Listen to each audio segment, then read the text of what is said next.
Welcome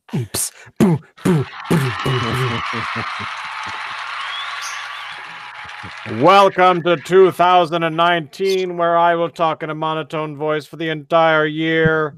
I would like to welcome Dave and Alan to the show. We are the Crafty Boys.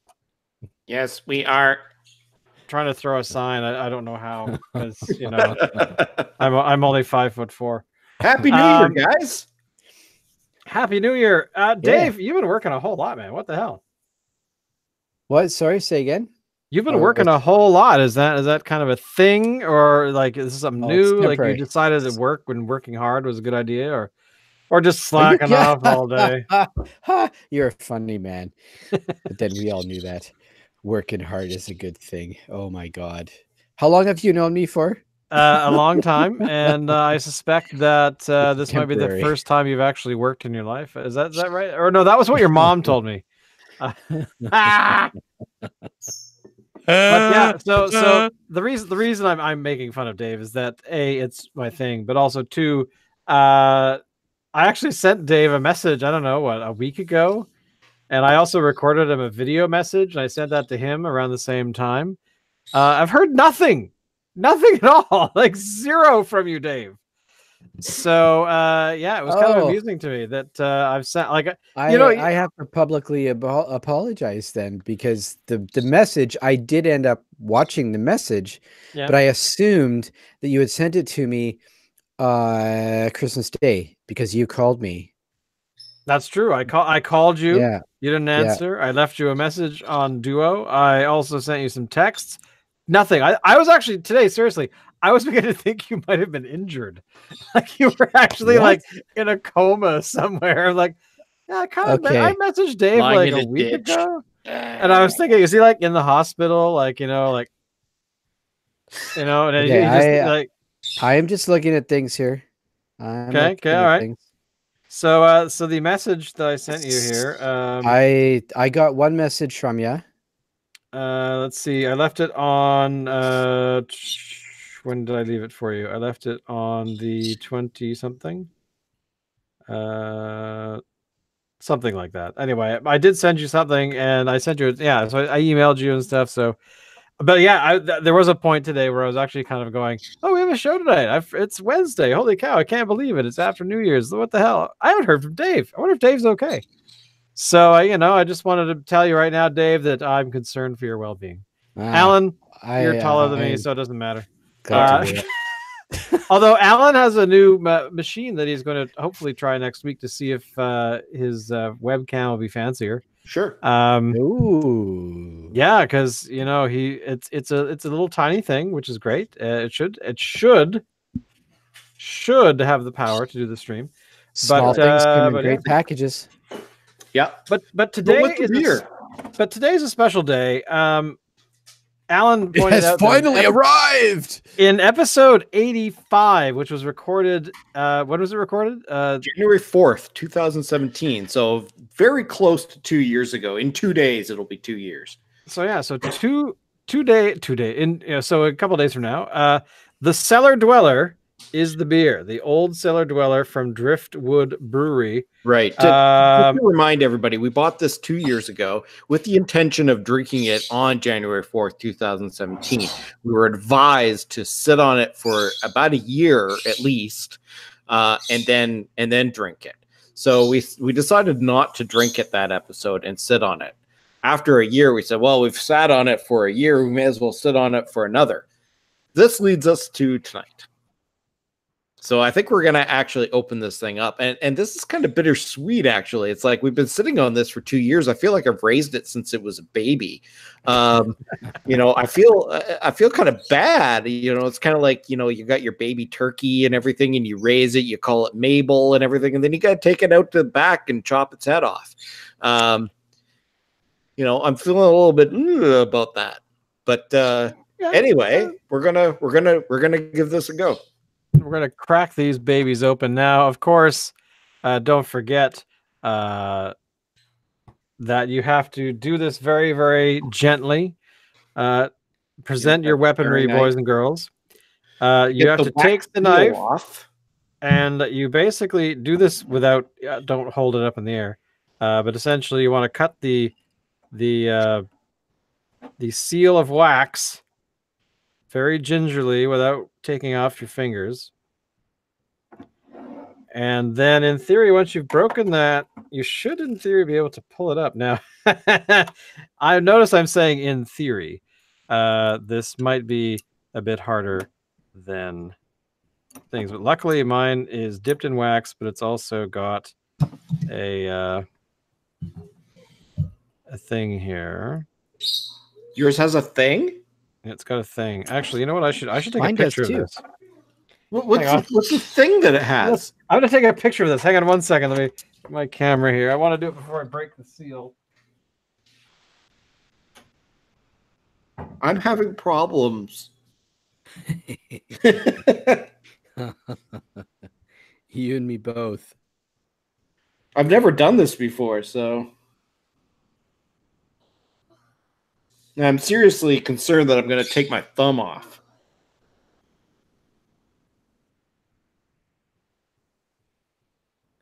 Now, I think that we should discuss these wax seals later in the program. Why do you feel it's important to discuss these wax seals later in the program? Well, because there's a little bit of an argument that maybe they're kind of unnecessary. That a wax seal is unnecessary? Well, there seems to be a bit of an argument, yeah, as to how necessary they are. Like, do they actually serve a purpose, or are they more aesthetic? What's the deal? Well, I think originally wax is supposed to be something that seals the bottle, makes it all sort of,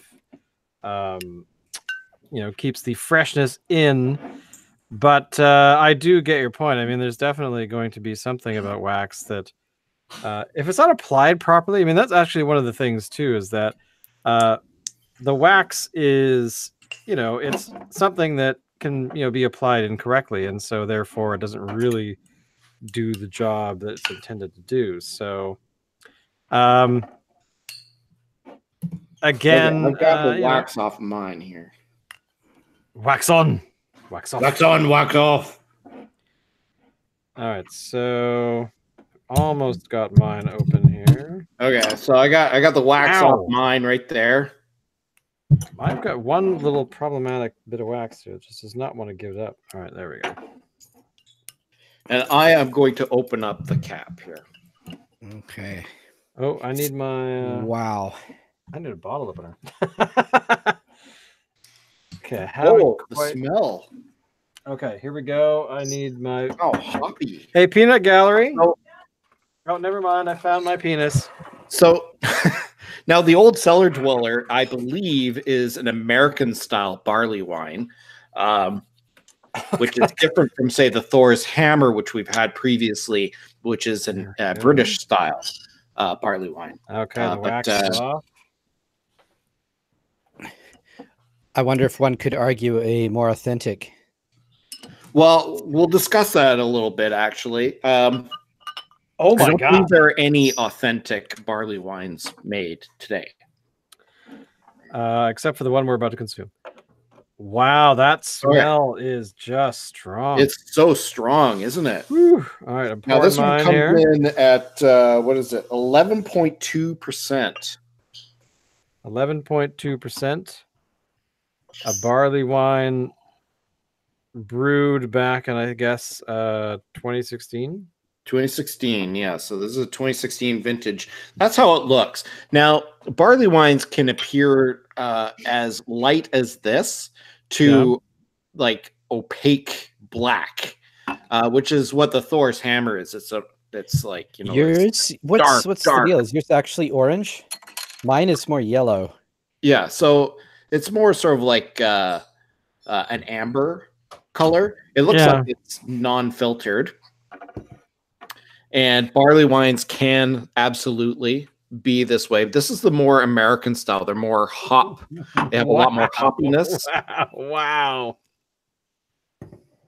Now, mine looks cloudy. Your guys' doesn't. Mine is, it's hard to tell on the camera, but it's not very cloudy. It's a little bit got a little grit in there, but you know, mine. I can't even see through it. It's so cloudy. Well, I can see through it, but it's kind of translucent. It's a little cloudy. All right, so let's give this a try. All right, here we go. Drum roll. Oh, wow. Oh. So I'm getting a taste of like apricot. Is that what you guys are getting? I'm getting tastes of beer. No, but there's a fruitiness to it. Yeah, okay. I can see that. Big time. But you can definitely taste the hop profile with it. Whereas say like say the Thor's hammer would have more of sort of a maltiness, kind of a sweetness to it. Yeah. But this is good. This is good. I think between the two, I prefer the British style over the American. But I like this. This is good. It reminds me of the 1988 horror movie Cellar Dweller. Written by the creator of Chucky. Wow, that's really strong. That is good. It is good. Strong. It is very strong. Dave, what do you think? I'm liking. Are you? Yeah. It's got this really, for me, it's got a really cool thing going on where, and I'm probably completely just hallucinating this, but it's got this mellowness to it that I haven't experienced yet. And yet it's got frickin' tonsil knocking flavor going on. You know, tonsil knocking flavor. But it's good. I think we need to patent that or copyright it or whatever. Tonsil knocking flavor. That'll be the byline for our beer, maybe. Yeah. Now, of course, this is the time of year when all the barley wines start coming out, right? So there's the Old Cellar Dweller. You can buy the 2018 edition now. Apparently, if you were to open up a brand new bottle without aging it, it would taste a lot more hoppy than this one does right now. So I'm thinking for Dave, It's a good thing that we waited. Since Dave doesn't like hoppy beers. But like I say, there is a British style which uses less hops. Now, we're talking about traditional barley wine styles. I was reading up on this a bit. So barley wine is actually one of the oldest styles of beers.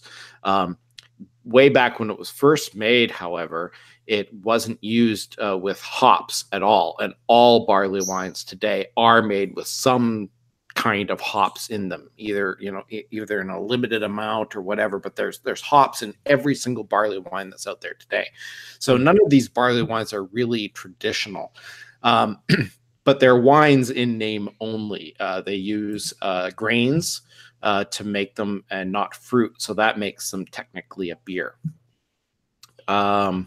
They tend to have a alcohol content between 10 and say, 8 and 12%. And they tend to age very well. Like I say, there's two distinct kinds. There's the American, which is what we're drinking here. Shane and I had an American kind from Central City when we did the Advent calendar recently, and that was pretty good. But was it aged or was it fresh? I think it was probably fresh. Okay, but it tasted a lot different from this, I would say. Wouldn't you agree, Shane? Yeah, I think that I just this is like something I just want to lay down with a fluffy blanket and a big comforter or something and just sit quietly. Get a hotel room while watching. It's just me and my beer. I call it Jerry.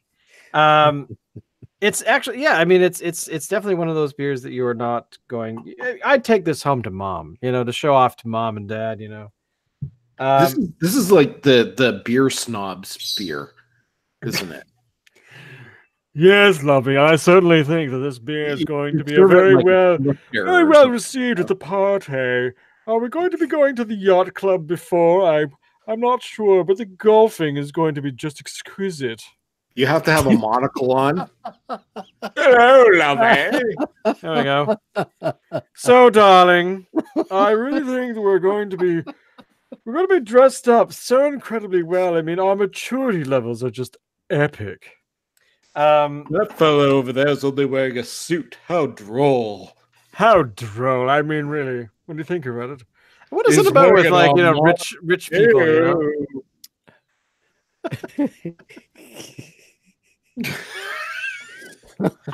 Now, I've been seeing other barley wines on the shelves lately, and I've been wanting to buy them, including the Old Cellar Dweller, so that we can start this experiment over again, age it for a couple of years. But I've seen some other ones that I kind of want to give a try as well. The problem with barley wines is that they're so freaking expensive.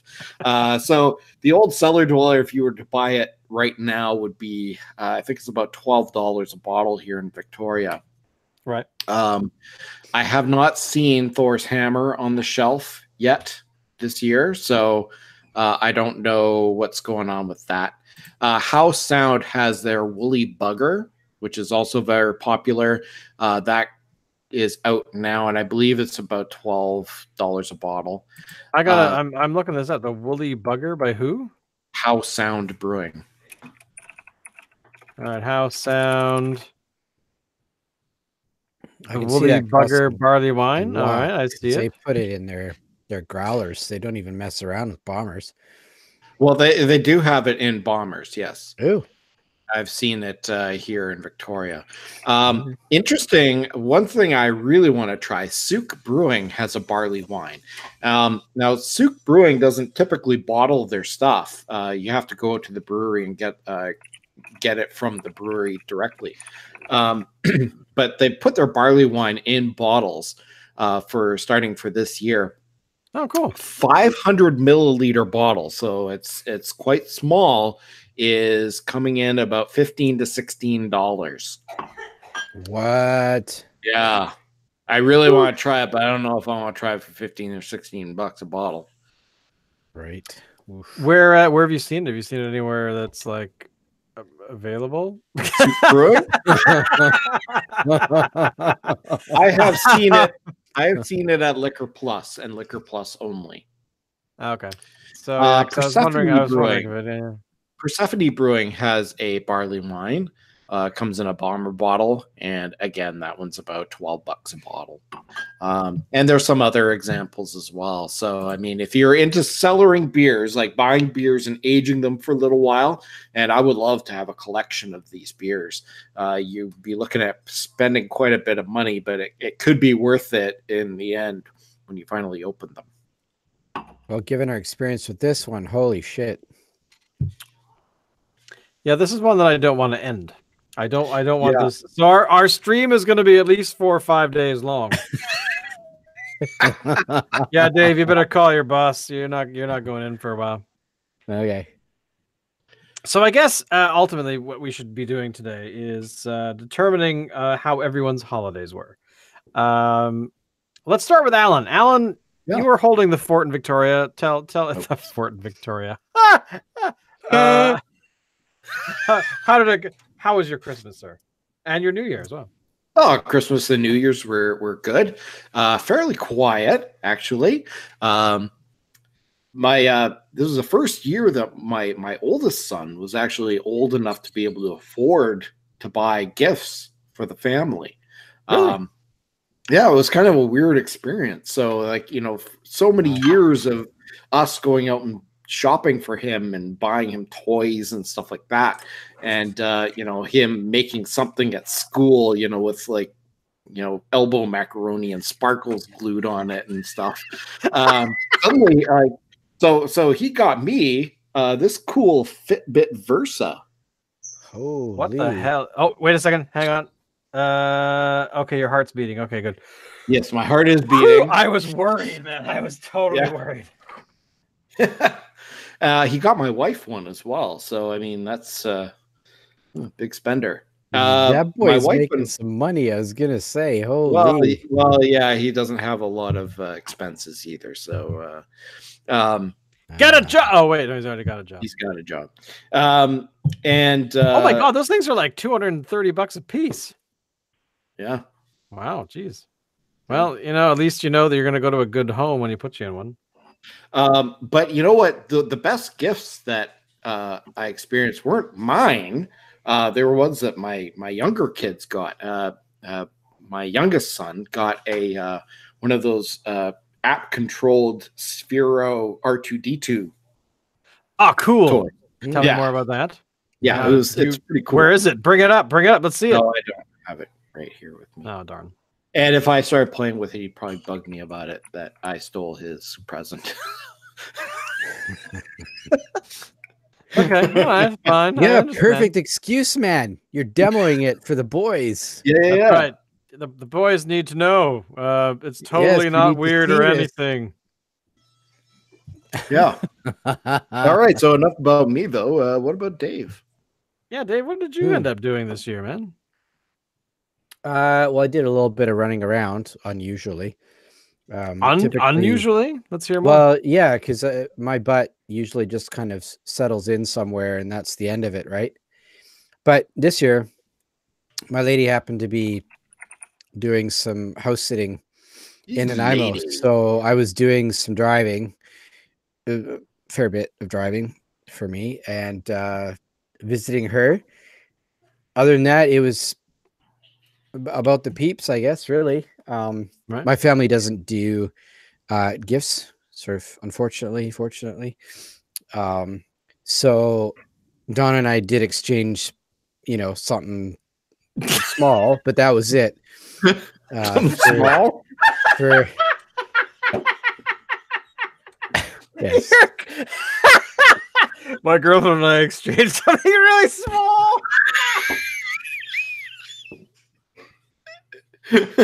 I couldn't resist. Oh, how small was it, Dave? I'm just gonna leave that there for your pleasure, Shane. What's in this beer? I'm guessing it's probably more than 11 by this point. You exchange gifts. Okay, continue. Well, that's kind of cool. Yeah, I didn't realize your family was not like a gift family. That's sort of. No, we used to be. I mean, who wasn't, right? But a number of years ago, we decided that was, and I know there's a bunch of families that are just like, when it's kids, it's fun, and it's less so when you're adults and all that kind of stuff. I've actually had a bunch of people recently in the past few years that they get to the point where the kids are grown and have moved out and had started to, they're either at school or have off gotten married and whatever. And so then you have all these old farts hanging around going, "You want a present? No, I want a nap." So it's actually not unusual. I've heard that this is kind of a common thing in a lot of ways. So, well, my wife and I, this is the first year where my wife and I didn't get each other gifts. We made a deal that we would do stockings, and that is all. So it was a bit interesting, but it was actually kind of cool because it kind of made you wanted the stocking to be kind of memorable. So you put a lot of thought into what you put in it, and it forced you to buy things that were small, and affordable. So nice, yeah. Shane, how about you? Well, I gotta say this year, it was messed up. This is a different year for you. It was a very, very different year. By the way, I'm just admiring the.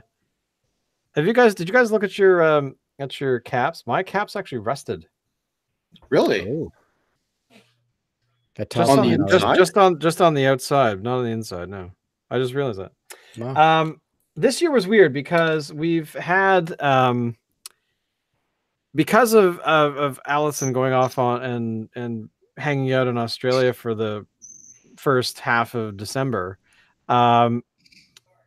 Basically, this like ever since we moved to Vancouver, we've done the alternating year thing, where 1 year we went to Saskatchewan, the next was Victoria, and that kind of thing.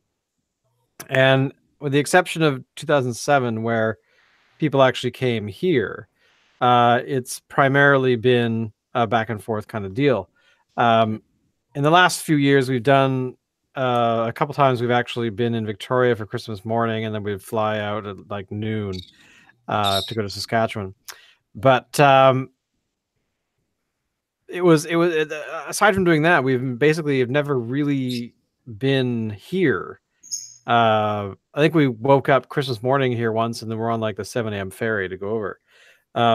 So we've never really had a chance to like do anything in this city. Like, I have to admit, I was completely lost. I did not know what like we have no tradition, as we Allison calls them. We don't have any traditions here. We don't have anything. We're never here. So it's been so few times where we've been here around the holidays. So it was very quiet. And put it this way, I haven't gone Christmas shopping yet. Like, it's been that weird that well, I mean, granted, the hacking of my credit card right before Christmas did not help, because I only got my credit card operational like around the 10th or so. So by then I couldn't do any online shopping because, you know, the stuff might arrive today, kind of thing.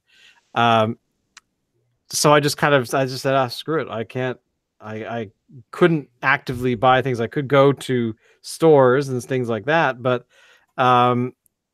we were just out of place. We didn't really feel like it was Christmas time. So, I mean, here, like, this is the present I received this year, up here, which is my, you know, you can see kangaroos on my calendar, which sits above my desk, and the USS Enterprise off to the right there, and C-3PO making sure that I do my work properly. But yeah, I mean, honestly, that was sort of the only thing that we really kind of exchanged this year. It's been weird. It's been very weird, I got to admit. But again, you know, it was kind of nice because it did force us to kind of focus on Allison actually coming back to our time zone, because when she got here, she left at Friday at 1 PM and arrived on Friday at 7 a.m. kind of thing. So, you know, she's had to adjust, and basically, yeah, she told her family that I'm not going to travel, you know, for 20 hours to only turn around and get on another plane. That's just not going to happen. So they said, hey, okay, cool, we'll come visit you, like, you know, in the spring or summer or whatever. So that was cool. But yeah, but it's been a really weird year, I gotta say, or a really weird holiday, because it's been so strange.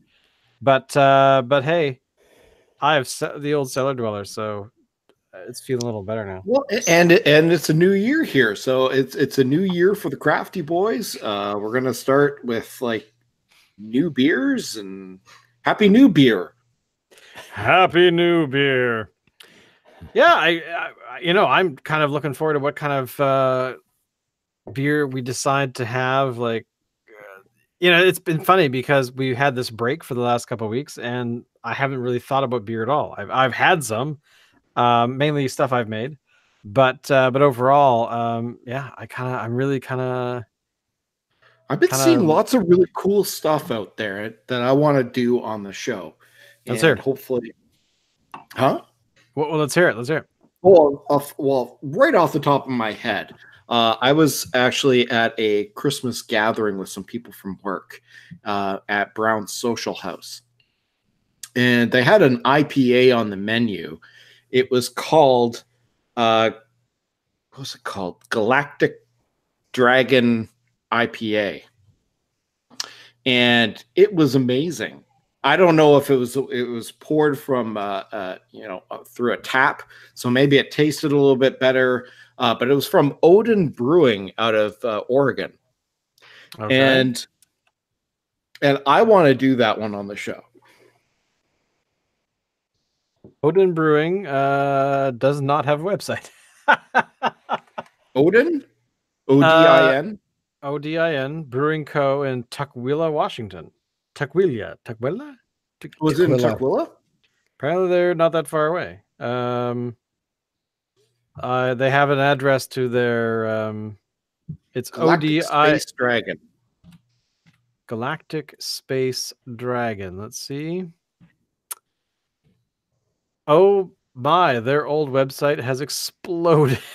It's completely toast. Hence why I guess they're building a new one. But so they have no beer listed on their website, unfortunately. But they're I have seen it locally, so I know I can get it, and I'm going to suggest it to you guys, and that we do it sometime very soon on the show. Nice. What are your dreams for the 2019? Like, what is your 2019 looking like, Dave? I certainly hope that it ends with you living in Victoria, but please continue. Yes. Well, I was just about to say, I think that's kind of the main one. Really, living in Victoria and building new businesses down there, doing a kind of a cool job in the meantime, getting reconnected with my peeps down there. I'd say that's kind of the main. Yeah. We'd be happy to have you here in town, Dave. Yeah, it'd be kind of interesting to be able to see you in person. Absolutely. Yeah, put out some good words. I need a cheap place to live for starters. Yeah, well, you won't find that here. Sorry. Good luck. Well, there's a couple of places I can stay for cheap. It's just, they're cheap for a reason. Yeah.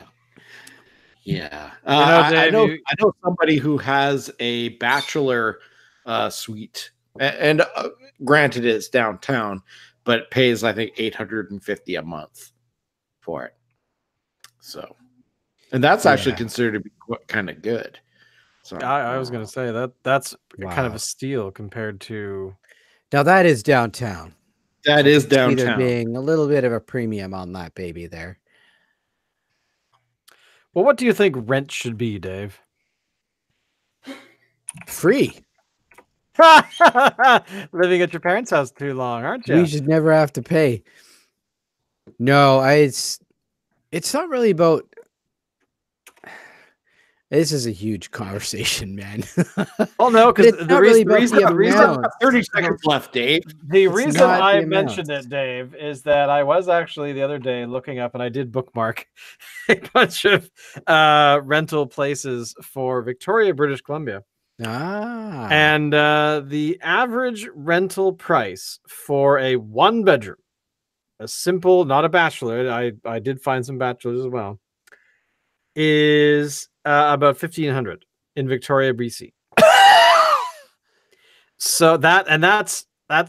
Excuse me while I go and have a heart attack on my bed here. So that's 1 bedroom. The cheapest one I found was $1,450. However, depending on the area of town you want to live in, that is probably a rare beast right now, is the 14 whatever. Right. You're going to be probably budgeting for $1,600 to $1,750 for a 1-bedroom. For a 1-bedroom. These are all 1-bedrooms. There are some 2-bedroom places that are about 1,700. So there's going to be a few of these sort of unicorns here and there. But I was looking on your behalf because I was curious. I appreciate that. I very much appreciate that. But yeah, but 2 bedrooms seem to range from about I think I did see one for about 1,600 upwards of like $2,000. So it varies, and again, it does depend on where you are. The further you go, sort of to the a 6 Mile pub is, that kind of area, sort of in that zone between the official West Shore and Victoria. Those seem to be lower. And I know you lived in the Highlands at some point, right? Years and years ago. I did. Remember. Is that true? So I did. I didn't see anything there, but I didn't really look either. But no, I'm sure it'd be almost impossible. But to that find sort of something zone, there. if you luck out in an older building, you could actually be as low. On the bookmark I have, there is actually a 1-bedroom for $11.75, and it's on Craig Flowers. So, so you're going to be bouncing around looking. I would start looking now. But yeah, I was not surprised to see the rents pretty much are, it's going to be around 1,500 around there. I'm really out of touch because back when I was paying market rents, and I haven't paid market rents in a very long time. My wife and I were living in a 1-bedroom in Fernwood for I think we were paying $550 a month, and then after that we moved into a co-op once we had our first child, and co-op housing is rent geared to income, so we haven't paid market rents in a long time, and I'm glad I don't pay market rents. Yeah. Well, hey Dave, if you want to move to Vancouver and live in one of the suites in our building, $3,000. Are you shitting me? I wish I was. I really wish I was. Holy. Yeah, most of the places in our building right now, the rental ones are, I think the bottom is about 2,400, give or take. Listen, if I was to move my family into your building, Shane, I wouldn't be able to afford to feed them. I wouldn't even be able to afford the rent. Seriously. Well, here, you just walk over to your kids and be like, Ben, come here. Mommy and Daddy are hungry. So, I mean, well, this is the thing, right? Is that this Vancouver and Victoria, not so much yet, but it will happen. It's Vancouver is getting into that realm of, it's become an international city, where, I mean, you go to London, England, or Paris, France, these large cities, this sort of pricing for land value has already happened 30 years ago. Yeah. So yeah, it kind of reaches, we're sort of at that point now where I think it will level out a bit for some time, because when you have a population that doesn't want to live here because they can't afford it, because the property went like this, and pay went, so yeah, I mean, but the one thing we have is that because we're in the Pacific Rim, right, we've got a lot of attention from Asia. So there's two things happening out of Asia, which is we have a lot of people that have a lot of money that want to buy property here, which is fine. But it's the organized crime component where they buy a lot of property, and then the values go up. But when you have BC Assessment wandering around certain areas of our city going, why have we got a tower that's only got like 10% of the people living in it right now? Like, what's with that? And they were finding that we have, especially at UBC, where all these new developments are happening, they were having buildings that had almost nobody in them. There were things like, that you in theory should have a few thousand people living in a tower, but they don't. They don't even live in the country. So, but regardless of whether they live here or not, it makes those property values go up. So yeah, it's kind of weird of how this whole economic thing and land and whatnot works. And if Locke was here, I did invite him to the show, but if he's actually been doing a lot of sort of law stuff about this kind of thing, and is a fountain of knowledge about this. So I don't know. I kind of hope that Locke can at least come to a show in the next few months to sort of bring his knowledge to us, not just about beer, but about property value. Because Dave, you got to move. Yes.